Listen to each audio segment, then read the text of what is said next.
সম্বৰ্ধনা অনুষ্ঠানত মই বৰ্তমান উপস্থিত আছোঁ আৰু এই অনুষ্ঠান অনুষ্ঠিত হৈছে মেৰাপানীৰ বিশ্ৰামপুৰ গাঁৱত আৰু স্কেল মাৰ্চেল আৰ্ট যি এক প্ৰতিযোগিতা অনুষ্ঠিত হৈছিল নেপাল কাঠমাণ্ডুত সেই কাঠমাণ্ডুত গৈ পিনি এই অঞ্চলৰ 9গৰাকী প্ৰতিভাৱান খেলুৱৈ সোণৰ পৰা ৰূপক পদক বুটলি আনিবলৈ সক্ষম হ'ল। মই প্ৰথমতে সামগ্ৰিক দৃশ্য আমাৰ দৰ্শকসকলক দেখুৱাই লওঁ। আচলতে প্ৰশিক্ষকসকলৰ এক নিৰবিচ্ছিন্ন যে তেওঁলোকৰ প্ৰশিক্ষণ আগবঢ়োৱাৰ বাবে আজি তেওঁলোকে সুদূৰ গৈ পিনি নেপালত যি অনুষ্ঠিত হোৱা স্কেল মাৰ্চেল আৰ্ট তাত তেওঁলোকে সোণৰ পদক বুটলি আনিবলৈ সক্ষম হ'ল। মই সামগ্ৰিক দৃশ্য দেখুৱাইছোঁ। আচলতে এই পিছপৰা অঞ্চলত পৰা তেওঁলোকক এক লৈ গৈ পিনি তেওঁ সুদূৰ যি আন্তঃৰাষ্ট্ৰীয় পৰ্যায়ত তেওঁলোক জিলিকাবলৈ সক্ষম হ'ল। প্ৰথমতে মই যি প্ৰশিক্ষকগৰাকী আছে তেওঁৰ লগত যাম আৰু তেওঁৰ ওচৰত খেলুৱৈসকলক এটা মঞ্চ দিবলৈ আৰু উজ্জ্বল ভৱিষ্যত আপোনালোকে এক পথ প্ৰদৰ্শিত কৰিলে তাৰ বাবে তেওঁলোকে ভৱিষ্যত উজ্জ্বল কৰিলে অতিকৈ আমি ধন্যবাদ জ্ঞাপন কৰিছোঁ। আৰু কি ক'ব গোটেই খেলটো ক'ত কেনেকৈ অনুষ্ঠিত হৈছিল, কেইগৰাকী প্ৰতিনিধিত্ব কৰিছিল, কেইজনে সোণৰ পদক পালে, গোটেই কথাটো আপোনাৰ পৰা জানিম। হয়, আমাৰ যোৱা জানুৱাৰী 22 তাৰিখৰ পৰা 25 তাৰিখলৈ প্ৰথম ছাউথ এছিয়ান স্কুৱেৰ মাৰ্চেল আৰ্ট চেম্পিয়নশ্বিপ হৈছিলে কাঠমাণ্ডুৰ বাস্কেটবল ইনডোৰ ষ্টেডিয়ামত। আমাৰ অসমৰ পৰা ভাৰতবৰ্ষৰ পৰা আমাৰ 64জন গৈছিলে, তাৰ ভিতৰতে আমাৰ অসমৰ পৰা 9জন গৈছে। 9জনৰ ভিতৰতে আমাৰ 7জনে গ'ল্ড মেডেল পাইছে আৰু 2জনে চিলভাৰ পাইছে। তেখেতলোকে বহুত কষ্ট, আমাৰ গাঁও অঞ্চলৰ কাৰণে বহুত সুবিধাও নাছিলে, তথাপিও আমাৰ ল'ৰা ছোৱালীবিলাকে বহুত কষ্টৰ মাজত গৈ আমাৰ অসমৰ উপৰিও ভাৰতবৰ্ষৰ নাম কৰি লগতে গাঁৱৰ নাম উজ্বলাবলৈ সক্ষম হৈছিলে। আৰু আমাৰ তাতে কেণ্ডিডেট যথেষ্টই হৈছিলে, প্ৰায় 400ৰো অধিক খেলুৱৈ অংশগ্ৰহণ কৰিছিলে। বহুত টাফ হৈছিলে গেমটো, তথাপিও আমাৰ ল'ৰা ছোৱালীয়ে মেডেল পাবলৈ সক্ষম হৈছে। হয়, ধন্যবাদ জ্ঞাপন কৰিছোঁ। মই সামগ্ৰিক দৃশ্য আমাৰ দৰ্শকসকলক দেখুৱাইছোঁ। আচলতে গাঁওবাসীয়ে এই খেলুৱৈসকলক উৎসাহ দিবৰ বাবে তেওঁলোকে বিশেষ সম্বৰ্ধনা অনুষ্ঠান অনুষ্ঠিত কৰিলে। মই বিভিন্নজন লোক আছে তেওঁলোকৰ লগত অলপ কথা পাতিম। দাদা, প্ৰথমতে ধন্যবাদ জ্ঞাপন কৰিলোঁ আপুনি অনুষ্ঠানত অহাৰ বাবে। আৰু আপোনালোকে আহি পিনি গাঁওবাসীয়ে খেলুৱৈসকলক উৎসাহ কৰিবৰ বাবে এক বিশেষ সম্বৰ্ধনা অনুষ্ঠান কৰিছে, আপুনিও আহিছে, ভাল লাগিছে আমাক, কি ক'ব? আচ্ছা, আজি তৰাণী আমাৰ বাসীৰ কাৰণে এটা ভাল সংবাদ, যিহেতু আজি আমাৰ দৈয়াঙৰ পৰা সুদূৰ কাঠমাণ্ডুত, নেপালৰ কাঠমাণ্ডুত আজি অসমৰ হৈ আমাৰ তৰাণীৰ পৰা 7জন খেলুৱৈয়ে অংশগ্ৰহণ কৰিছিল। 7জন খেলুৱৈয়ে আজিৰ ভিতৰত ইয়াত 4জনে ৰূপৰ পদক আৰু 4জনে সোণৰ পদক আৰু 3জনে ৰূপৰ পদক পাবলৈ সক্ষম হৈছে। গতিকে যিকেইজন গৈছিল সকলোৱে তাত জয়ী হৈ আহিছে। গতিকে আমাৰ তৰাণীবাসীৰ লগতে দৈয়াঙবাসীৰ কাৰণে আজি এটা ভাল সংবাদ, কাৰণ এই খেলি আজি তেওঁলোকে আজি আমাৰ ইয়ালৈ যি গৌৰৱ কৰি আনিছে তেওঁলোকক মই ধন্যবাদ দিব লাগিব।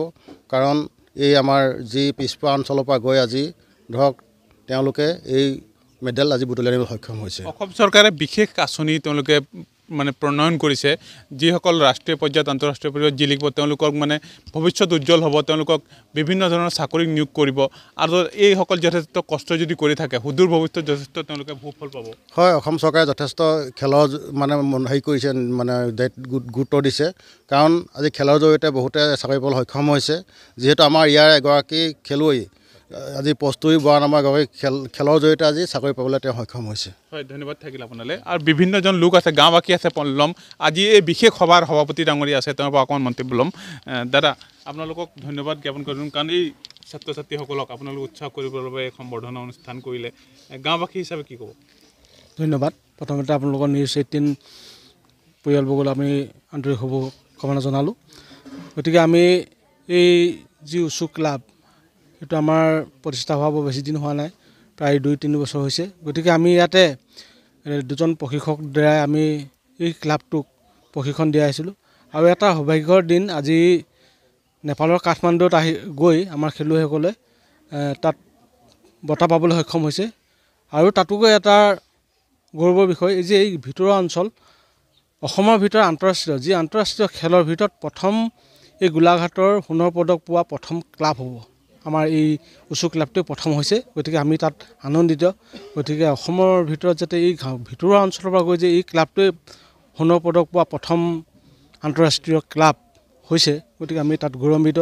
আৰু আমি আশা কৰিম ভৱিষ্যত প্ৰজন্মৰ কাৰণে গতিকে ইয়াতে খেল চলি থাকিব আগলৈকে আৰু যাতে আমি আগবঢ়াই নিব পাৰোঁ আমাৰ কিছু আৰ্থিক অনাটনৰ মাজে চলি আছে গতিকে এটা ক্লাব চলাবলৈ যাওঁতে যথেষ্টখিনি আৰ্থিক প্ৰয়োজন হয় গতিকে আমাৰ কিছুমান খেলৰ সামগ্ৰীৰ কথা আছে গতিকে সামগ্ৰী কিনিবৰ কাৰণে আমি যোৱা বছৰ এখন আমি বিহু তৈয়াৰী কৰিছিলোঁ গতিকে প্ৰত্যেক ঘৰ মানুহত বহাগৰ বিহুত বিহু মাৰি আমি কিছু টকা সংগ্ৰহ কৰিছিলোঁ আৰু সেই টকাৰে আমি কিছু খেলৰ সামগ্ৰী কিনিবলৈ সক্ষম হৈছিলোঁ আৰু সেই তেনে কষ্টৰ ফলতে আমি সামগ্ৰী কিনি গতিকে আজি আমি আন্তঃৰাষ্ট্ৰীয় পৰ্যায়ত আমি নাম সুনাম কৰিবলৈ সক্ষম হৈছোঁ কাৰণ আমাৰ বিত্তমন্ত্ৰীগৰাকী অজন্তা বাইদেউ আছে আৰু বিশেষভাৱে আপুনি গাঁওবাসী হিচাপে বাইদেউগৰাকী যদি আপোনালোকে অনুৰোধ কৰে কাৰণ বাইদেউ আন্তঃৰাষ্ট্ৰীয় পৰ্যায়ত জিলিকাসকলক লগ কৰাৰ লগতে তেওঁলোকে যদি খেলৰ সামগ্ৰী তেওঁলোকে পোৱা নাই বাইদেউ যথেষ্ট সহায় কৰিব বুলি মই আশা কৰোঁ আমিও আশাবাদী গতিকে আমি গড়কাপ্তেইন মন্ত্ৰী আমাৰ অজন্তা স্থানীয়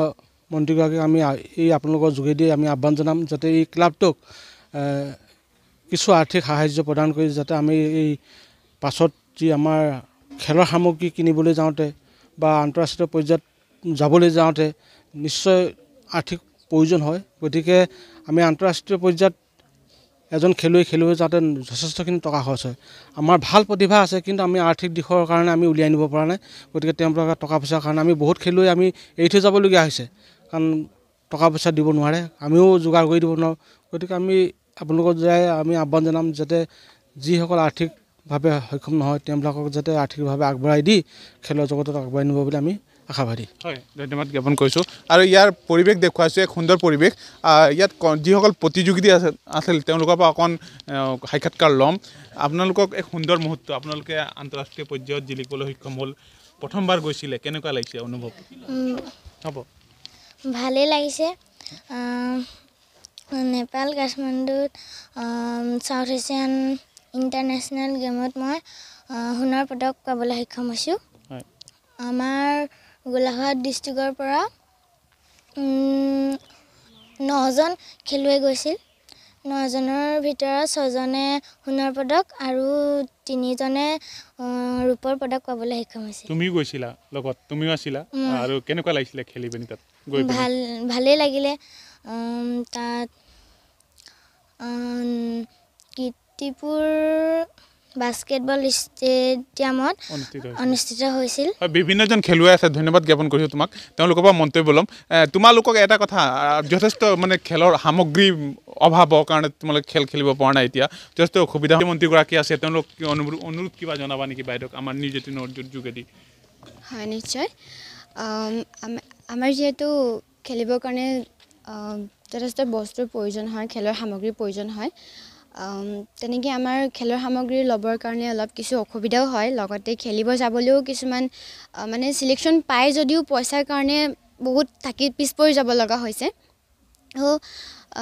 এইসকলক যাতে ভৱিষ্যতলৈ যাতে কোনেও পিছ পৰি নাযায় সকলো যাতে খেলিব যাব পাৰে যিমানবোৰ চিলেকশ্যন পায় সকলো যাতে খেলিব যাব পাৰে সকলোৱে যাতে অসমৰ হৈ ভাৰতৰ হৈ সকলোৱে যাতে সুনাম কঢ়িয়াই আনিব পাৰে তাৰ কাৰণে যাতে কিবা ব্যৱস্থা কৰে আৰু লগতে আমাৰ প্ৰেক্টিছৰ কাৰণে যিমানবোৰ প্ৰয়োজনীয় সামগ্ৰী মই ভাবোঁ অলপ যদি আমাক সহায় কৰে আমি নথৈ আনন্দিত হ'ম আৰু আমাৰ সকলো বস্তুবোৰ যদি আমি যদি পাওঁ আমাৰ প্ৰেক্টিছ কৰিবলৈও বহুত সুবিধা হ'ব আৰু লগতে আমি যিমানখিনি এতিয়া আগবাঢ়ি আহিছোঁ সকলোবিলাক যদি আমি সুবিধা পাওঁ তেতিয়া আমি আৰু আগলৈ আগবাঢ়ি যাবলৈ সক্ষম হ'ম আৰু লগতে নিজৰ গাঁওখনৰ লগতে ঘৰখনৰ লগতে অসমলৈ আমি সুনাম কঢ়িয়াই আনিবলৈ সক্ষম হ'ম আপুনি বিচৰা বাতৰি পাব কেৱল নিউজ 18 এপত নিউজ 18 এপ ডাউনলোড কৰিবলৈ স্কেন কৰক এই QR কোড গুগল প্লে ষ্টৰতো পাব এই নিউজ 18 এপ